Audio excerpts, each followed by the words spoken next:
Welcome to The Straight Stitch, a podcast about sewing and other fiber arts.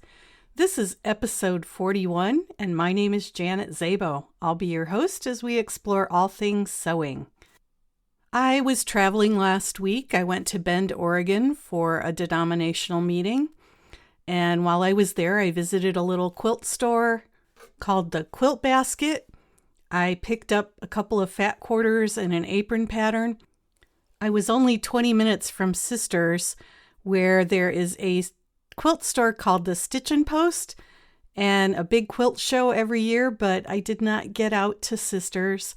The activities that we were engaging in while we were there kept me pretty busy, and I had to steal away to get to the Quilt Basket, so I didn't want to take any more time and drive out to Sisters, but maybe on the next trip.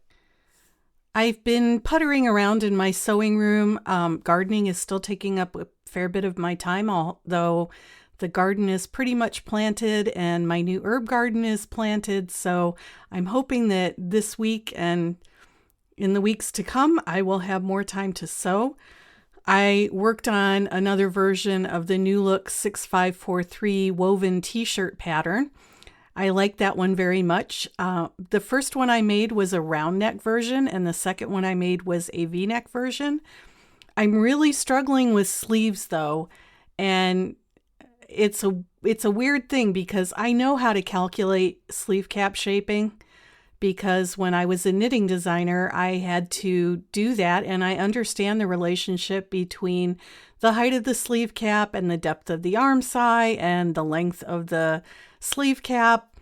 But for some reason, I'm really struggling with some of these woven t-shirt patterns, and I'm beginning to think, and I've read on a couple of websites that this might be the case, that when commercial patterns are drafted, the length of the sleeve cap is much too long for the circumference of the arm side, because I shouldn't be struggling to ease the sleeve cap in as much as I am. So I'm busy redrafting sleeve caps and experimenting with a few things, and I'm going to crack this particular nut and figure out what's going on. I do want to get back to working on the Harrelson bag from Noodlehead. I had to wait on a zipper order because I didn't have the right zipper. I'm also making up a couple of t-shirts for my friend Susan's grandsons. They have birthdays coming up, and I've got a collection of knit fabrics, and every so often I knock out a couple of matching t-shirts for them. So that's on the schedule for later today. I may be getting a new sewing machine. I haven't decided yet, but I'm leaning in that direction. The new Bernina 990 came out, and I'm not getting that one. The price tag on that one is $23,000, and that's a little bit beyond what I want to spend on a sewing machine. But the quilt store owner at the quilt store where I teach happened to mention that she's getting a lot of the 880s in on trade, and she's letting them go for a really good price. And I know that the 880 is not a popular machine. I know that there have been a lot of complaints and critiques about it. When the Bernina Tech came out in April to service my Bernina Q20, he and I had a long conversation about the 990 and then the 880. And at the time, he had no idea that I was thinking about getting a new sewing machine. So his comments about the 880 were completely unsolicited. And he happens to think that it's a solid machine. And some of the problems that people were having were due to user error, not necessarily issues with the machine itself. I'd also like to think that I'm mechanically inclined enough and I know enough about the inner workings of sewing machines to manage any problems that might come up. The 880 would be replacing my Janome 6600P, which is a great machine. I've had it for almost 13 years, and it's been terrific, but I'm running up against some of its limitations. I tend to think that it's more of a quilting machine than an all-purpose machine, and even though it's got a lot of features, I know I sound like I'm rationalizing here, and I probably am, but Replacing my Janome with a used Bernina 880 would also give me embroidery capabilities, which I don't currently have. And I could see occasions where I might want to use those capabilities. So that's kind of the direction that I'm leaning right now. I will probably go to the store and try one out and see what I think before I make the leap, but that's where I'm going right now. For this week's episode, I have an interview with Ryliss Bod. Ryliss is the owner and founder of the Sewing and Design School in Tacoma, Washington. And I had the good fortune to take a class with Ryliss back in November of last year. I took an introductory 3-hour private lesson with Ryliss, and we spent the time taking detailed measurements and looking at the measurements and comparing them to some items that I was making. It was very educational. Ryliss is a wonderful teacher, and I thought that interviewing her would make a great episode. And I think you're going to enjoy it too. I'll be going back to the Sewing and Design School at the end of October because Ryliss brings in Kenneth D periodically to teach, and he's doing a 2-day class on drafting trousers. So I'm taking that class and I'm really excited about it. I'm excited to meet him. I'm excited to learn from him, and I am excited about the possibility of learning to make custom trousers for myself.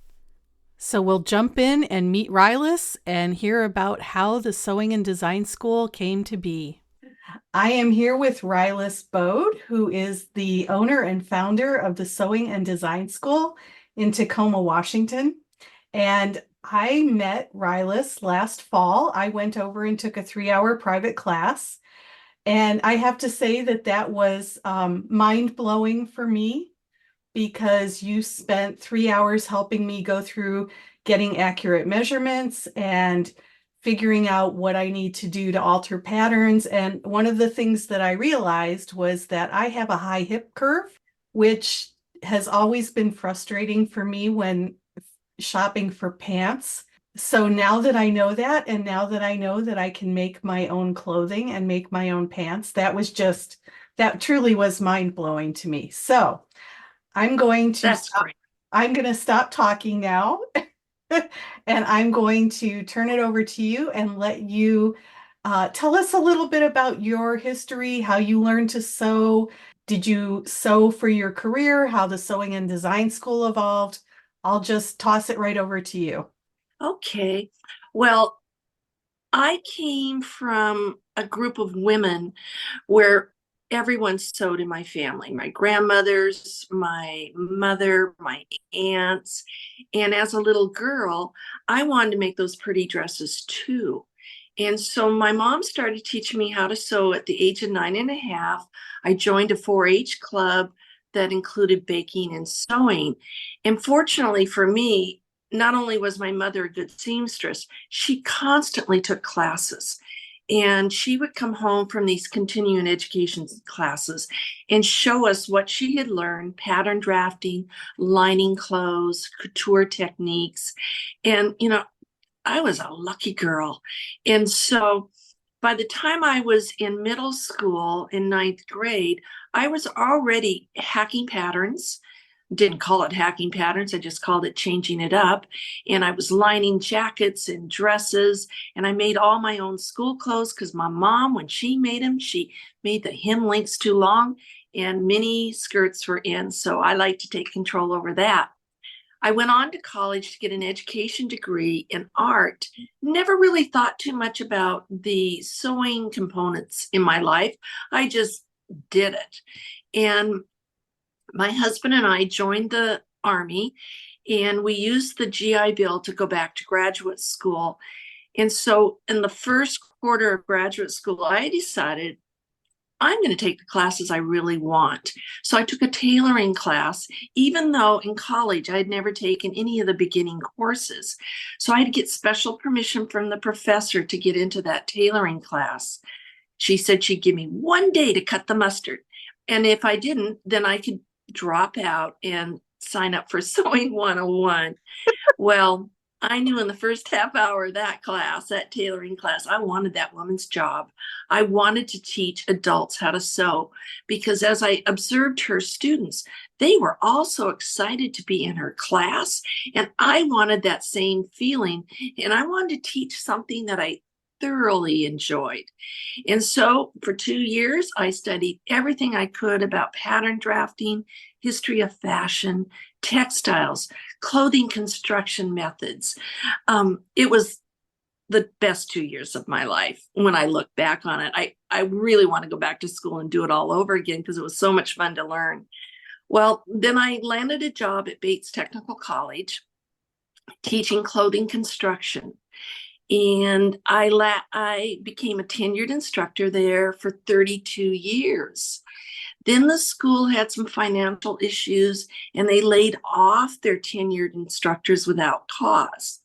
I was just blown away because my classes were full. The students didn't want to quit. And so they kind of talked me into running my own school. So in 2012, I started putting together workshops with Kenneth King and myself, and then I found space and I developed the Sewing and Design School. And so some of those same students from Bates Technical College are attending today, but now I'm in control and I can put out classes that the students really want to take. I don't have to jump through the hoops of what a college tells me I have to teach. So it's been really fun having that independence. And also I've been able to write articles for magazines and travel to teach, and life couldn't get any better. I'm one of the lucky people that have a career in a field that's just fun, absolutely fun and creative. I'm envious. Oh, a lot of people are. And I can't believe I just fell into that at the age of 26 when I took that tailoring class. It really showed me that there was so much more to sewing that I knew, and it's continually evolving, especially with the new textiles coming out. And I find in the United States and around the world, a lot of people don't know how to alter a pattern to get it to fit. And so that's kind of my specialty, is altering patterns. But then again, the other students will say, no, it's your techniques, Ryliss. You're teaching us techniques that are easy to do, because it's difficult to read pattern instructions. And sometimes the people that write those instructions leave a lot out. Well, because it's difficult to do. I've had to write them myself. It's really difficult to do. Yes. I was a knitting designer Yeah. for 16 years, and the best advice I got from my mentor was pretend that you're writing directions for someone on how to tie their shoes, and you have to do it without illustrations. That's true. Sometimes I just close my eyes and imagine the process I have to go to complete different steps when I'm writing instructions. It depends on what part of the country you come from too. If it's been written by someone, not to put them down, someone that was educated in New York City, it's like they have a little bit of a different language and we don't quite understand what they're saying. So let's talk So, about the kind of students you get at the Sewing and Design School. All ages? well, that all ages. I start at 12 because we have a wonderful sewing school in the next town across the bridge that teaches children. And so I'm into 12 and older. The average age of my students now, I'm going to say, is 39. And I'm getting a lot of young adults that want to learn how to sew. COVID really kicked the bucket there and really got us going, where people were stuck at home and they wanted to become creative. I do get a lot of retirees. Now they have time to sew. And so my oldest student currently is 91. Oh my goodness. And she travels from Seattle down to Tacoma, driving on that freeway. And that kind of makes me nervous. But she makes all her own clothes, her coats, her pants, her tops, everything. So I have a variety, and I'm getting more and more men in the class.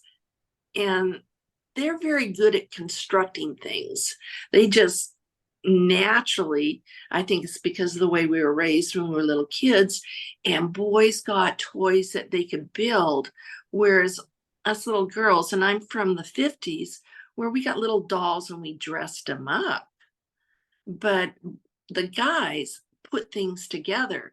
So when they start to learn how to sew, they catch on really quickly.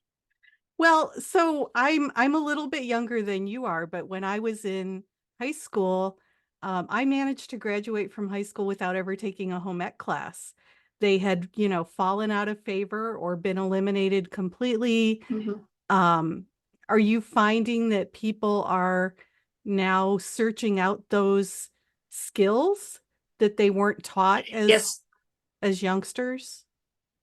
yeah, they are searching this out, and it is difficult to find an instructor with the training that is necessary, especially when it comes to making the patterns fit.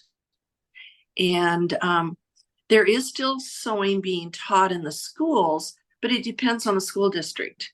It's very political, and I'm pleased to see that there are more programs out there.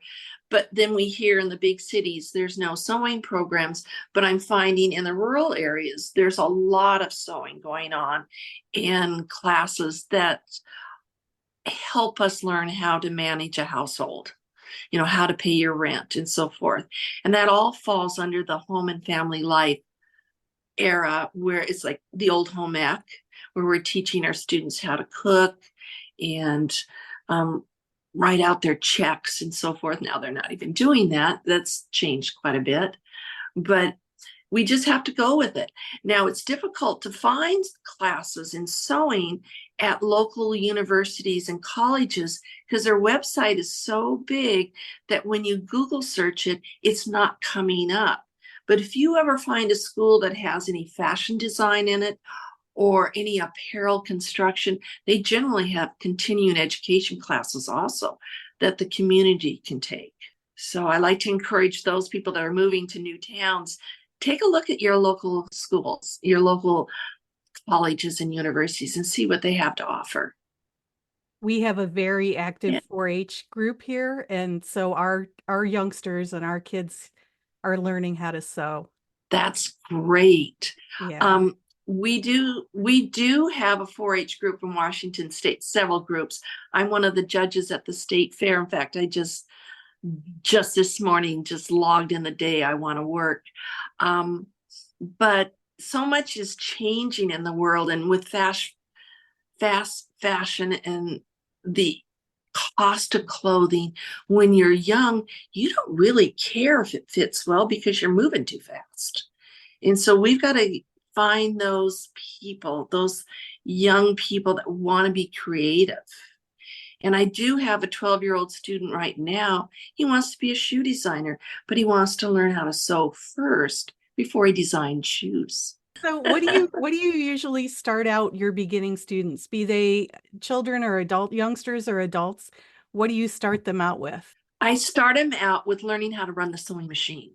And I pre-cut a lined tote. And the reason I've done this is because it takes too long. It's a 3-hour class. And if they have to cut out the fabric, it would take too long. So I go ahead and I cut the kits out. They practice sewing standard seams that we use in regular commercial patterns, the 5/8 inch seam. And they practice and they practice. And it doesn't matter if you mess up when it's in a tote bag because it doesn't really show. And so they walk out of that class feeling very successful with something they're actually using. I mean, they're using it as they walk out of the class. They put their papers in it, they put their purse in it if they have a purse, and they're just so proud of that tote bag. Of course, it helps because I found some really cute fabrics, and I've had a lot of nice fabrics donated for these tote bags. But just sewing those straight lines is beneficial. Now, it's a lined tote bag with a facing, so that is similar to making a garment, but because it's lined, you can't see the crooked stitches. And so it's a very forgiving project. I found out if you start them out with a garment and it doesn't fit, they quit sewing. They won't sew anymore. But they need to learn how to operate that sewing machine and to steer it, learning how to make sure your seams are straight. And that tote bag has really worked well for me. And so I'm going to continue using that for all my beginning classes. And I encourage my advanced people to take this class too, because I'm teaching them tricks of the trade about that sewing machine, how to save money. What's the best thread to use on your sewing machine so you get the best performance and you don't get the bird's nest of threads underneath, changing your needle and the sizes of needles and the types of needles. There's a lot of information out just operating a sewing machine, similar to a car. And I do bring it up. It's similar to a car. You need to sit right in front of that needle, just like you're in front of the wheel on a car. And you're using two hands to drive the car. You're using two hands to control the way the fabric goes into the machine. I've noticed in the classes that I teach that people have a lot of bad habits. And so a refresher class like that, I could see the value of that in getting rid of some of those bad habits and learning the good habits.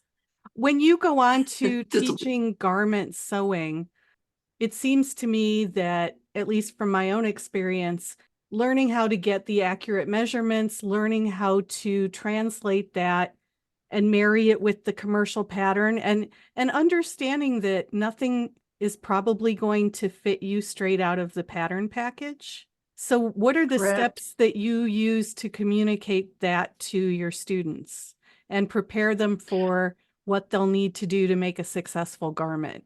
So in the second class that they will sign up for, I started something a year ago that's really worked out well. I'm buying the fabrics and pre-washing them ahead of time because students in my area are not able to find fabrics they can afford. And when they get into the fabric stores, they're very confused. The fabrics are expensive. They might buy an inappropriate fabric for the pattern they bought, which is they usually buy in the wrong size because there's so much information there. They can't read it all. And I'm sorry to say some of our chain stores have clerks that don't know how to sew. And so I took a gamble this last year, went out and invested in a lot of different types of fabrics. I pre-washed the shrinkable ones. I explained to them about the fabrics that do shrink and the fabrics that don't shrink. And then I've gone ahead and I bought patterns in all sizes so I can help them select the correct sizes.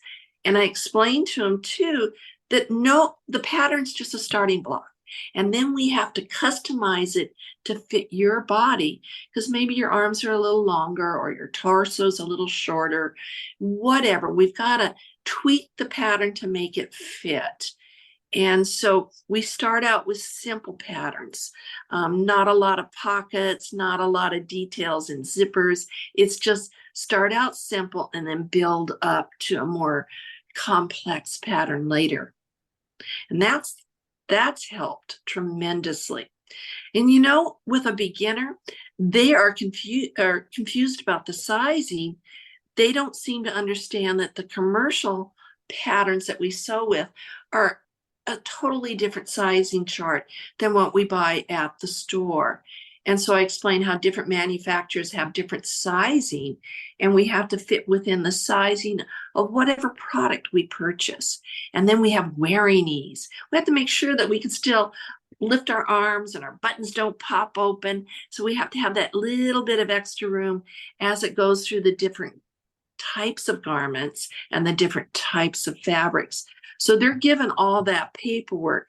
And I ask them to continually bring the paperwork back as we build on their measurement chart and as we build with different types of fabrics, how it's applying. So they can also be a better shopper when they go to the store and they buy retail.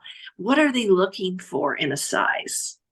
And what fits, some of them don't even know what fits well, and then I show bad fits and good fits. That's another learning opportunity. For your advanced sewists, you offer classes And I am signed up for the trouser class with Kenneth King. Oh, But great. yes, but you also I would like to take your coat class. There's a lot of things It's I want to fun. do, but I'm going to have to move to Tacoma for 6 months to do it. My I daughter know. lives in Seattle, so I get over there fairly often. But so for your advanced sewists, you are offering what types of classes?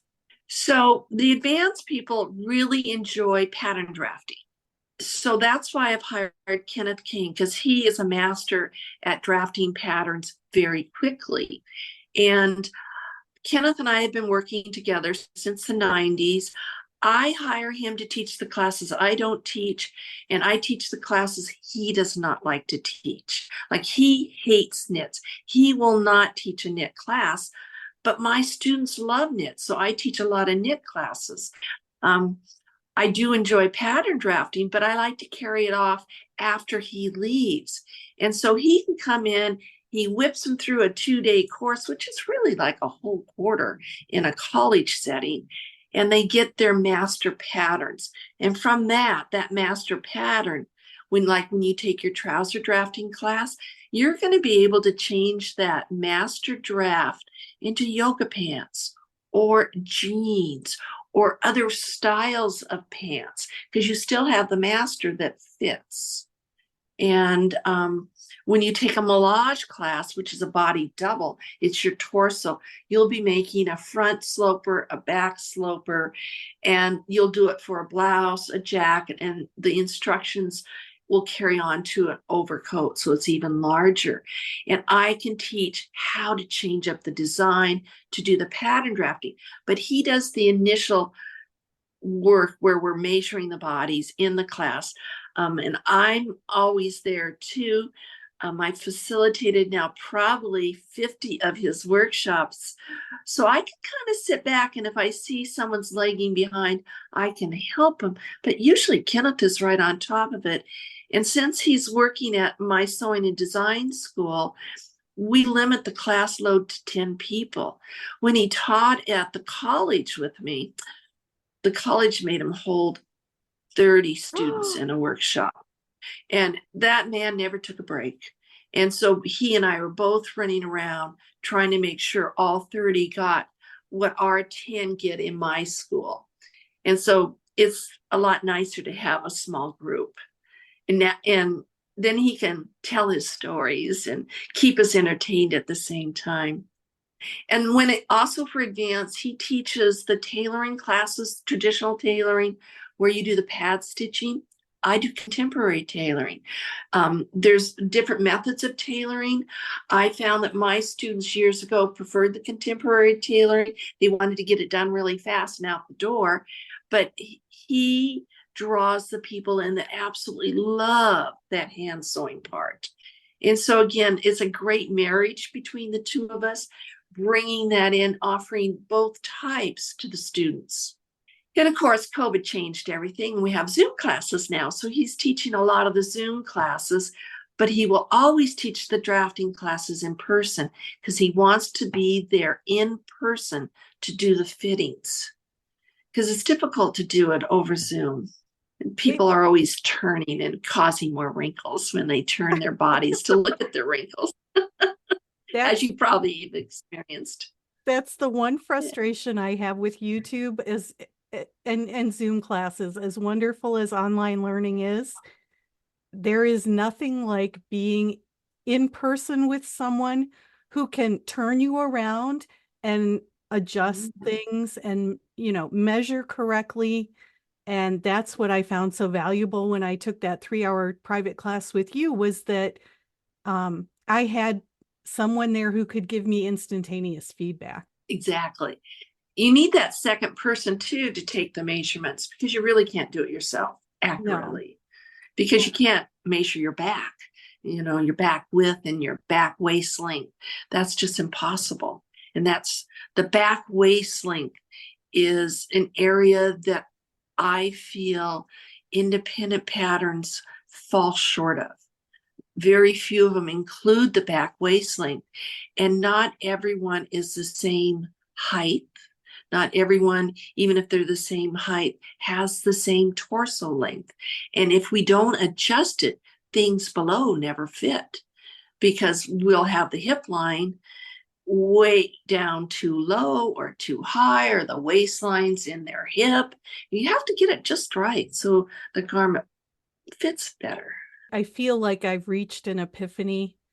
I now know that any pattern that I start working on, whether it's a commercial pattern or an indie pattern, I automatically have to lengthen the torso by 3 inches or it won't fit properly. Yep.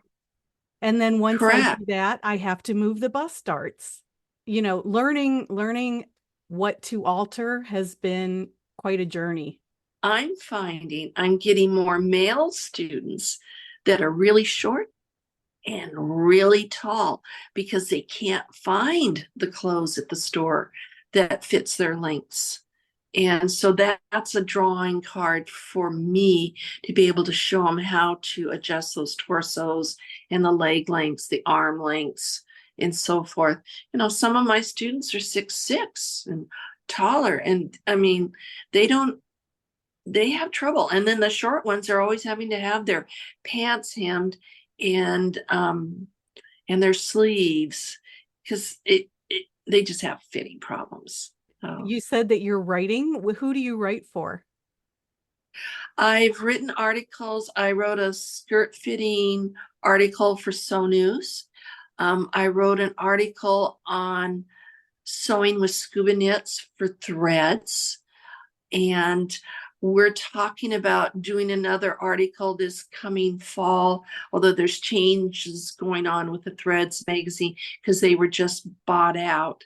And it was on dealing with teaching adults how to sew because I've been asked to lecture on that. And so that's kind of up in the air right now. Oh, did you know that Mood Fabrics has just started a sewing school? No. And they're just putting it together this month. And it's just outside of New York City in New Jersey. It's about 16 miles away. And so I had contacted them because I just wanted to post it on my Instagram feed when I advertise sewing classes around the world. I do that on Sundays, a shout out for sewing classes. And I asked for their permission. Could I possibly promote them? Well, they immediately wrote back and says, please do. And if you're in our area, let us know. We would like to consider having you teach a class. I thought, that's great. But, Mood is really, they have 3 stores and it's a family business.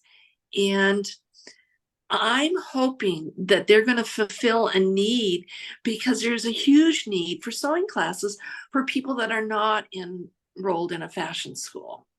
So they've got a lot to draw on from New York, and they said it's just a train ride away. So we'll see. That's exciting. I did not know that. What's So next for the Sewing and Design School? I'm going to continue to bring in people to teach.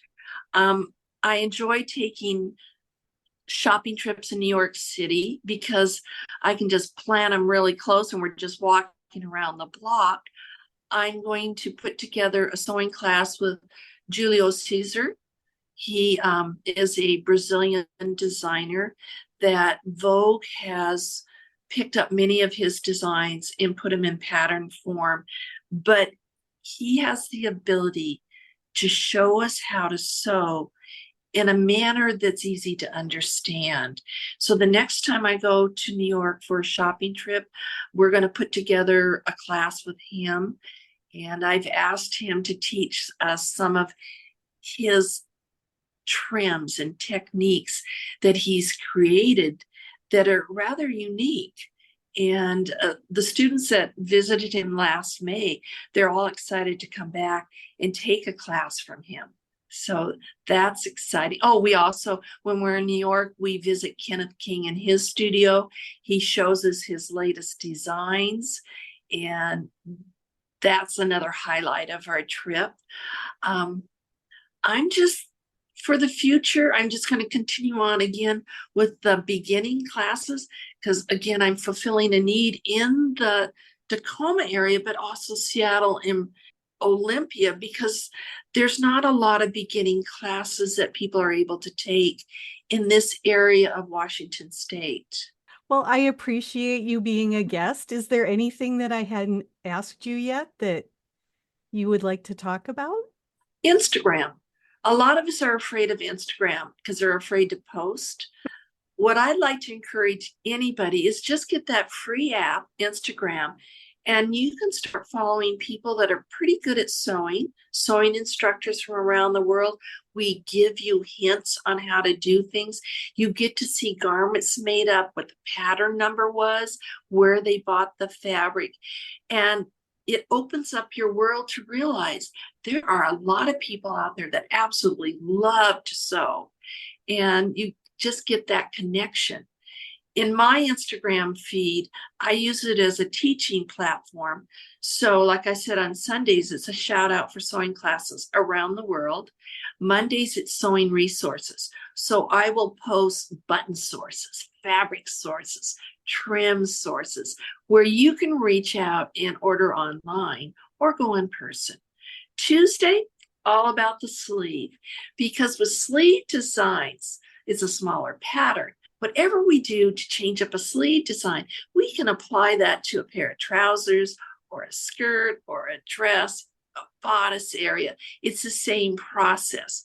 On Wednesdays, I post skirts and pants because not everybody wears a skirt. And so I had to cover it with pants too. And there's a lot of wonderful ideas out there by looking at what has already been made and the types of fabrics they use, the top stitching they did. Thursdays, I post jackets, coats, blouses. Fridays is Dress Friday. Go against the grain of Casual Friday and dress up. And Saturdays, it's all my sewing tips and techniques. And I found other people do kind of the same thing, especially the sewing instructors. They're always posting sewing tips. And I am the co-director of the Washington Make It With Wool contest this year. And so I just started a new Instagram feed for the Make It With Wool contest because we want to encourage more people around the United States, because it's a national contest, to join in. And if you're a college student in a fashion program, there's a contest within the Make It With Wool where you can earn $1,000 scholarship. And there's not very many people that are actually joining in into this contest. So your chances of winning are pretty darn good. If you go to nationals and you win at nationals, you're featured in the Threads magazine. And this contest is open for young children all the way to adults. And they have all different categories. You can sew for somebody else, not just yourself. It's a truly wonderful contest using wool fibers. And people have gotten away from sewing with wool because they think it has to be dry clean. Most wool is washable. And the beautiful thing about the wool fiber is it shuffles away the dirt. And so you don't have to clean it as much. Just hanging up your wool coat, the dirt will fall to the floor, wick away. And there's easy ways to spot clean wool too. But wool is easy to sew. And wool doesn't have to be really thick and chunky like you think, and it doesn't have to be itchy. Depends on the type of wool. I have sewn with wool that is so paper thin, you can see through it. And they wear that type of wool in hot climates because it breathes and it keeps you cooler. And yet you can go to a really heavy wool that'll keep you warm in cooler climates, which is wonderful. I had one young man, he boiled his wool and made his hunting pants out of it. Wow. Because it was warm and it repelled the water. It's also flame retardant, wool is. So as he was out sitting around the campfire while he was camping, he wasn't worried about getting caught on, having the pants burn up. So that's another big thing going on right now is the wool. make That's it with exciting. wool. I did not realize that you And were I the encourage co-chair. you to do the same thing. And if your state doesn't have it, because some states don't have it because they pulled away the contest, you can enter, make it at large and go straight to nationals. Interesting. So, what is your Instagram handle? It's Ryliss, and then it's an _ sewing and design school. Okay. And I will put the links in the show notes. Okay. And then I had another post that I got hacked. And the man that, or woman that hacked me has moved my school to Africa. And I had 106,000 followers when that happened. But now that I changed the name and I've started up again, I'm up to 77,000 followers. That's a lot of people that like to sew. That is definitely. The website for the Sewing and Design School is sewinganddesignschool.com. awesome. Just the name of the school. Well, I really appreciate you being a guest. This has been a wonderful conversation. I can't wait to come back and take more classes. I may try to sneak in a coat class. Please do. Okay. And I've now made 20 of those coats, and I still have more fabric to make more coats. I'm surprised how I wear a different coat every day to go with my pants and my shirt. And because they're so easy to make and comfortable to wear. Yes, This has been my most successful garment I've ever made in my life because I wear it so much. And when I put and it I on, get compliments from strangers. I was that's always a good thing. I just remember that when I put it on, I looked at it and I thought how flattering this is. It's just a flattering design to so many people. Surprisingly, it is. And it looks wonderful on a man. That even surprised me more because I have a customer and he's 6'2", and he put my coat on. It was a little short in the sleeve, a little short, but his chest was similar to my size. He looks so great in it. And he says, I want one. And so we're altering it to make the sleeves and the torso long enough for his body. He doesn't want a hood. He wants a regular collar. And you can do that with this pattern. You can hack it up and change it up. You can line it or unline it. You can use a double-sided fabric or not. I've been trying to find out as many different things to do with this coat pattern so that it's really versatile. Make it out of a sweatshirt fabric. Those are really comfortable. I will put the link to that pattern too, because you do sell it online, don't you? I do sell it online. I bought it already. I bought some of them already printed in this special paper. So that's available. The reason I like the paper, it's so paper thin, you can easily cut through it, but also you can sew this paper if you were ever to so desire. I probably wouldn't sew the pattern up to check for fit because then I'd have to take all the stitches out of the pattern. I need to buy 2 patterns, but it's that type of paper, and it comes out of the UK. But you can also just buy the PDF pattern and have it printed up locally if you want, as so many people do with independent patterns. I feel like I'm still a newbie on independent patterns because the majority of my students prefer buying from the big 4 because that's what's easily available. They see a picture in a certain color fabric, then they go out and they buy the same color fabric. But it's just the way we are. Right. We could probably talk for 2 more hours, but I'm going to wrap this up, and okay. We can have you back in the future again to talk. And I'm sure that when I take my trouser class, I will have a lot of commentary about that afterwards. So, okay, great. It's wonderful to see you, and I will see you in person in a few months. Okay, good. I hope you enjoyed my conversation with Ryliss. And if you're ever in the Seattle or Tacoma area, I highly recommend popping down to the Sewing and Design School in Tacoma to take a class with Ryliss. All the information is available on the website, and you can always take a private class and have Ryliss help you with a particular topic or an area that you're struggling with. and it will be well worth your time. As always, show notes are at the podcast website, which is www.thestraightstitchpodcast.com. You can leave feedback there. You can leave feedback through the fan mail feature on each podcast episode. You can email me at janet@janetzabo.com. My personal website is www.janetzabo.com, and that has links to my other websites and to my blog. So if you want to see pictures of what I've been sewing, the blog is the place to look at them. I also have a little commentary on life in Montana.